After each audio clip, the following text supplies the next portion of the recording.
Good morning students. मैं माला चौरासिया, हिंदी की अध्यापिका। देखिए बच्चों, कल हमने मन्नू भंडारी द्वारा रचित रजनी चैप्टर का सारांश बताया था, अर्थात इसका जो शॉर्ट रूप था कि इस कहानी को कहना क्या चाहता है, इस पटकथा को कहना क्या चाहता है। ये एक दृश्य पटकथा दृश्य के रूप में था। तो देखिए, आज हम चैप्टर को रीड करेंगे। आप लोग अपनी अपनी सब बुक्स खोल लीजिए और मेरे साथ रीड करते हुए चलिए। तो देखिए, स्टार्ट होता है लेसन रजनी। मैंने आपको इसका दृश्य समझाया था कि पहला दृश्य, दूसरा दृश्य, तीसरा दृश्य इस रूप में ही चलेगा। तो ये पहला दृश्य हमारे सामने चल रहा है। तो देखिए, वहाँ पर जो पटकथा है तब आसपास का वातावरण कैसा था, वो सारा वर्णन वो इसमें कर रहे हैं। तो देखिए, मध्यम वर्गीय परिवार के फ्लैट का एक कमरा, एक महिला रसोई में व्यस्त है। घंटी बजती है, बाई दरवाज़ा खोलते हैं रजनी का प्रवेश। मैंने आपको बताया था, रजनी उनके पड़ोस में रहने वाली एक महिला है जो लीलाबेन के घर में आती है। तो यहाँ पे पात्र हैं, आप लोग चाहें तो पात्र अपने घर में अपने साथ बन सकते हैं, नहीं तो मैं खुद दोनों पात्रों को एक साथ पढ़ रही हूँ। तो देखिए, यहाँ पे रजनी जो है वो लीलाबेन से कह रही है, लीलाबेन कहाँ हो, बाजार नहीं चलना क्या। तो लीला रसोई में से हाथ पोंछती हुई निकलती है। ये जो ब्रैकेट में है, ये वाला जो ब्रैकेट में जो सेंटेंस दिया हुआ है वाक्य, ये वाक्य हाईलाइट हो रखा है। तो देखिए बच्चों, ये हाईलाइट वाक्य इसलिए है क्योंकि जो पटकथा का दृश्य चल रहा है तब वो व्यक्ति जो कार्य करता हुआ निकलता है तो उसको यहाँ पर व्यक्त किया गया है। वो बात करती हुई बोलती है, चलना तो था पर इस समय तो अमित आ रहा होगा अपना रिजल्ट लेकर। आज उसका रिजल्ट निकल रहा है ना। चेहरे पर खुशी का भाव है।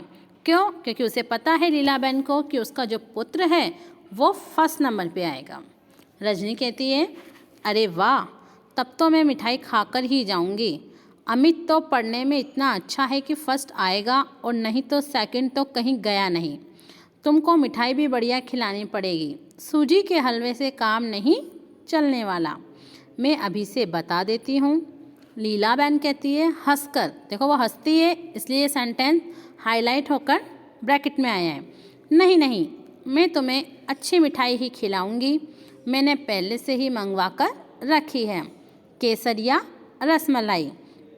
अमित को बहुत पसंद है ना। रजनी कहती है, देखो देखा के आगे दो ऐसे एस जैसे बना हुआ है।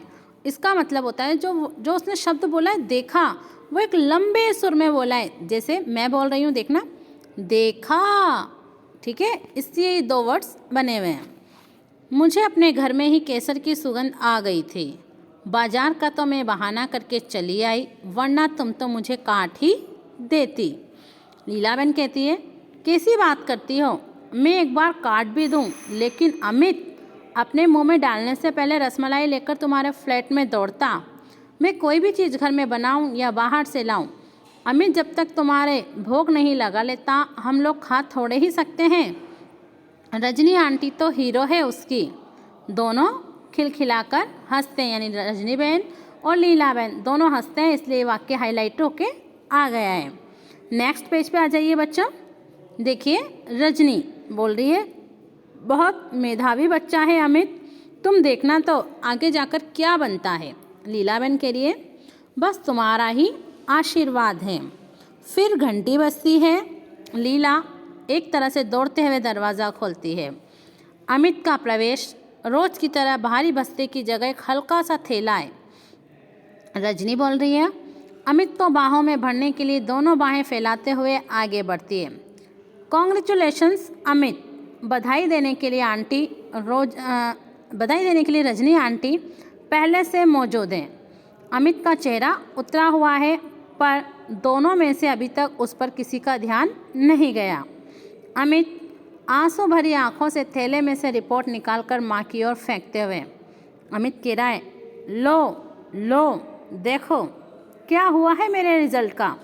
मैंने कितना कहा था कि मैथ्स में भी मेरी ट्यूशन लगवा दीजिए, वरना मेरा रिजल्ट बिगड़ जाएगा। बस वही हुआ, मैथ्स में ही तो पूरे नंबर आ सकते हैं, रिजल्ट बिगड़ सकता है। रिपोर्ट रजनी देखने लगती है। लीला उसे अपनी बाहों में भरकर, यानी लीला अपने पुत्र को अपने पास बिठा लेती है बाहों में। लीला कह रही है, पर तू तो सारे सवाल ठीक करके आया था, यहाँ आकर पापा के सामने तूने फिर से किया था अपना सारा पेपर, सब तो ठीक ही था। तेरे पापा ने नहीं कहा था कि 4-5 नंबर भले ही काट ले सफाई के, पर 95 तो तेरे पक्के हैं। रजनी कह रही है रिपोर्ट देखते हुए, पर मिले तो कुल 72 ही हैं। फिर दूसरे विषयों के नंबर भी पढ़ने लगती है। English 86, history 80, civics 88, Hindi 82, drawing 90 और सबसे कम मैथ्स में ही। अमित, गुस्से और दुख से कम तो होंगे ही, ट्यूशन नहीं लेने से मिलते हैं कहीं अच्छे नंबर। सर तो बार बार कहते ही थे ट्यूशन कर लो वरना बाद में मत रोना।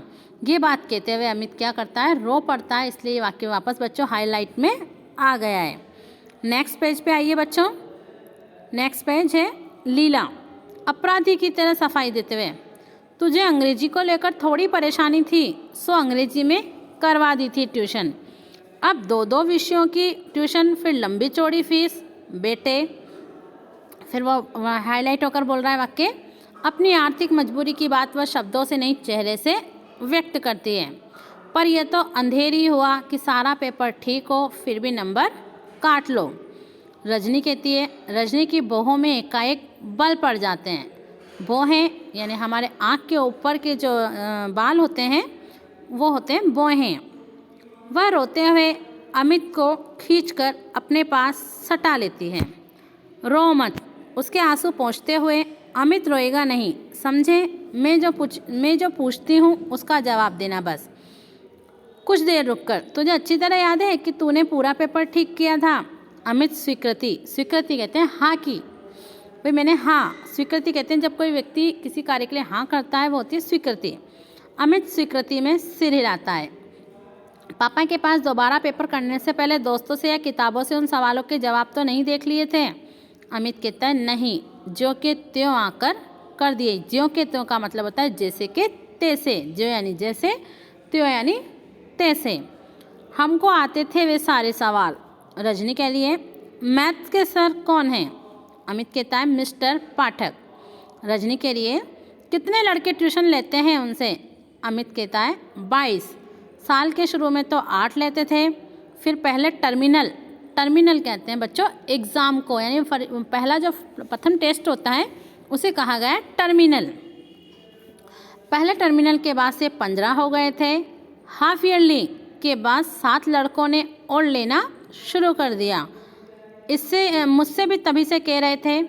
लीला कह रही है हाफ ईयरली में तो इसके 96 नंबर आए थे, इसी ने बताया था कि क्लास में सबसे ज़्यादा हैं। रजनी उसके बाद भी कहते थे कि ट्यूशन लो। अमित हाँ, कॉपी लौटाते हुए कहा था। तुमने किया तो अच्छा है, पर यह तो हाफ ईयरली है, बहुत आसान पेपर होता है इसका तो। अब अगर ईयरली में भी पूरे नंबर लेने हैं तो तुरंत ट्यूशन लेना शुरू कर दो, वरना रह जाओगे। 7 लड़कों ने तो शुरू भी कर दिया था, पर मैंने।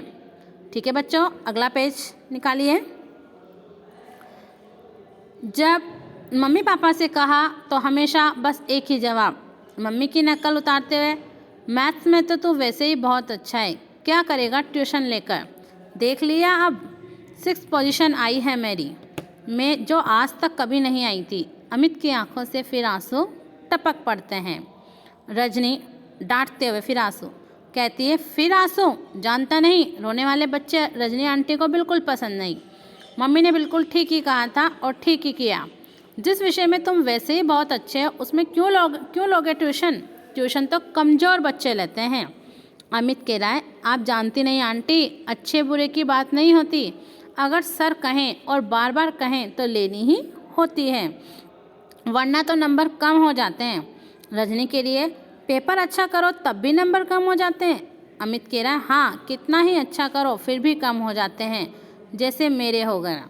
रजनी कहती है यानी कि अच्छा पेपर करने पर भी कम आते हैं, सिर्फ इसलिए कि ट्यूशन नहीं ली थी। तो ये तो सर की गलती नहीं, बदमाशी है और तो मम्मी से लड़ रहा है। सर से जाकर लड़। अमित इस भाव से सिर हिलाता है मानो कितनी बेकार की बात कर रही है रजनी आंटी। लीला 2 गिलासों में शिकंजी बनाकर लाती है। अमित लेने के लिए हाथ नहीं बढ़ाता तो रजनी घुड़कती है। घुड़कती का अर्थ होता है बच्चों गुस्सा करती है। रजनी कहती है चलो पियो शिकंजी, देखते नहीं चेहरा कैसे पसीने पसीने हो रहा है। दोनों शिकंजी पीने लगते हैं। इस दौरान रजनी कुछ सोच रही है। शिकंजी ख़त्म करके बोलती है कल आप 9 बजे तैयार रहिए अमित साहब, आपके स्कूल चलना है। अमित एकदम डर जाता है। कल से तो छुट्टी है, पर आप अगर स्कूल जाकर कुछ कहोगी तो सर मुझसे बहुत गुस्सा हो जाएंगे। वहाँ मत जाइए प्लीज़, वहाँ बिल्कुल मत जाइए। ठीक है बच्चों, हमने यहाँ तक पढ़ा है। इसके बाद का जो चैप्टर है, इसके बाद का जो आगे का जो बात होती है वो हम कल की क्लास में पढ़ेंगे। आप यहाँ तक का अच्छे से रीड आउट कीजिएगा। Thank you.